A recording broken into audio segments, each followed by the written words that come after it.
శివుడికి కొడుకులు మాత్రమే కాకుండా కుమార్తెలు ఉన్నారని మీకు తెలుసా? కార్తికేయుడు స్వర్గానికి వెళ్లిన తర్వాత పార్వతీదేవి ఒంటరిపడి ఉండేది. శివుడు కూడా ఎప్పుడూ శ్మశానంలో ఉండడంతో నందనవనంలో కల్పవృక్షనికి ఆరబిడ్డని ప్రసాదించమని ప్రార్థించింది. ఈ కల్పవృక్షనికి ఏ కోరిక కోరినా తీరిపోతాయనే నమ్మకముంది. అప్పుడే ఆ వృక్షం నుంచి ఒక అపూర్వమైన అమ్మాయి పుట్టింది. తన పేరు అశోక సుందరి.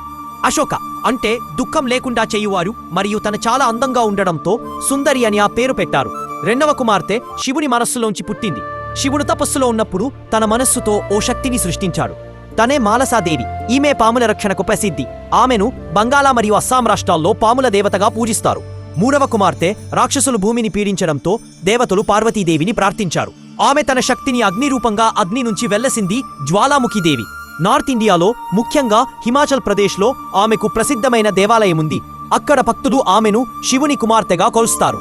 వీడియో నచ్చితే ఓం నమః శివాయ్ అని కామెంట్ చేయండి. మరియు మరిన్ని విషయాల కోసం ఛానల్ కి సబ్స్క్రైబ్ చేసుకోండి.